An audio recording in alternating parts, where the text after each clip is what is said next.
Okay, so this lesson is about understanding the different types of chipping techniques that will progress up the ball striking, what we call the ball striking scale, or will not progress up the ball striking scale. What does that mean? Well, let me give you an example of how you can chip a ball. It's like, let's just say we're kind of got a zone 3 player. We got a zone 3 player right here, and then what we're trying to do is we're trying to be stiff and stiff. So it'd be like locking like that. And if you look and you hear the ball, it's not full compression, but it's going the way it's designed to go. I'm going to move this over a little bit. There we go. So basically, you see that player, and again, they're going stiff like this. And you look and you don't see, you're like, whoa, what's going on? I don't see the difference. If you look, I slow that down, it's stiff. There's no float in here.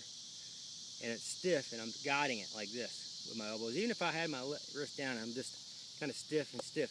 Typically, that player is going to be, they might be able to chip the ball, okay, but they'll typically hit it thin. That won't convert up, so if you try to convert that, it would look like this.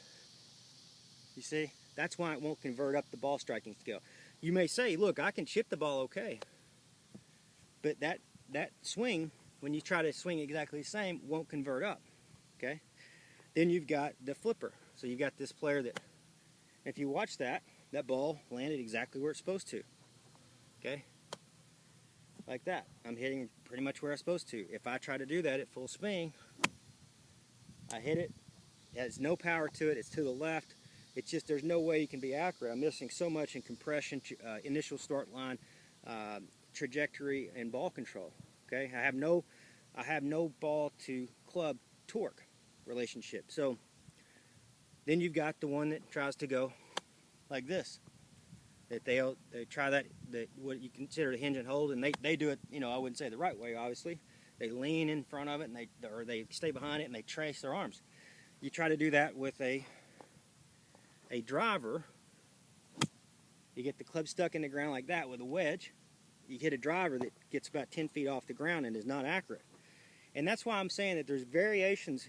It's not that I'm looking necessarily for somebody that can actually get the ball in the hole, and they might be a good chipper here. It's just that it won't convert, when you're locked up, or you're flipping, or you're doing all this crazy stuff. It won't convert up. So that's why we talk about converting ball striking chipping. So we take our normal golf stance, not our chipping stance, our normal one, and you can see here as I slow down, now I had really high level compression, but it's the same shot. Okay, and you can see the hand action through here, right? I'm not trying to beat on the ball when I do this. I'm not trying to beat on the ball and hit at it and all that. If you watch, I'm trying to keep it stuck to the face and decelerate. So I'm here, I'd slow down, and you can see that's just right on it. That's money. That's perfect compression for the level of shot. It's perfect initial start line, perfect trajectory, and perfect ball control. Okay, so that's understanding, as simple as that is, the difference of why when you say, okay, well, he's talking about just doing the short zone. If you master that, you may say I'm already good at that, but I don't have a good golf swing. So why is that? And I'm telling you exactly the reason why is because you're not chipping, even though you might be chipping the ball up and doing well on the course. You don't have good ball striking chipping. You don't have the conversion. Okay, you're either one of these players, this one, or you're this one. Steering.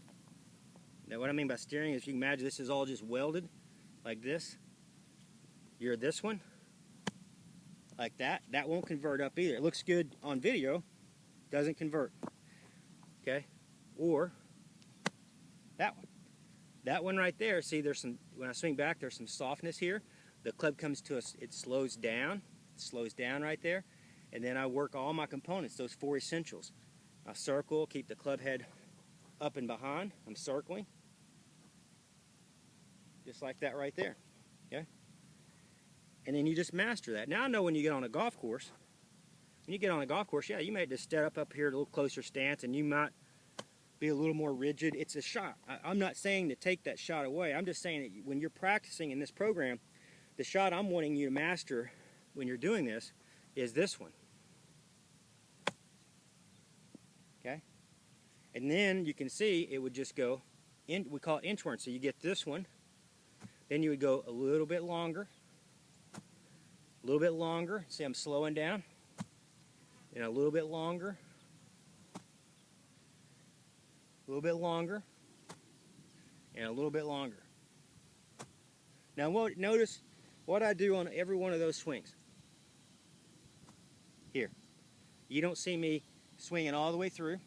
You don't see me doing this. I'm not looking for you pulling across and spinning your arms. I'm not looking for you to stop and flip. I'm not looking for you to stop here. This motion right here it has to be exact in our training. So when you're here, because that's the feeling. Once you get there, you train this all the time. That ball has hit the face, it's went the grip along point, and it's moved about 2 feet from the ball. Not way out here, not here. If you get that part mastered in all these zone 4 or 2s, 3s, 4s, and 5s there, and everything is maintained the discipline here, you're on your way. Because what will happen is this will just become, you turn back and you turn through, so you just go here, just like that right there. This all of a sudden becomes a weapon for you. Even though the swing becomes longer than that eventually when you go to your playing speed. Again, it's not just, all this first part is always about the training. The slow down effect here, when we're circling and unwinding, that's all about training. And eventually that has to shut off and convert into just turn back, a little slow down at the top and transition, and turn through, and that's it. That's the goal of the program. But just remember, converting your chipping into up the ball striking scale. And you have to really watch. You have to classify which one you are. You're going to be in one of those 3 categories. Okay, you might be stiff back, flip through. You might be stiff and stiff. You might be stiff back, rise up. You just have to judge which one you are, and then you have to use our program like we talk about. I'm not going to hit this one, obviously. I'm behind it, but you get here, you slow down, let it all collect, soft riffs, and it keep the torque like we talked about. Keep it up in the hands, not up this way. It's staying down and through, just like a field goal kicker would kick when it hits his foot here. The foot stays low, it doesn't rise up. So it goes in here like this, it stays low and exits. Okay?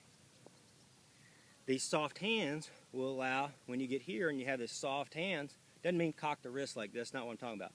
Just soft hands and slow down, that gives you time to collect all the energy in the handle here. The body's patient.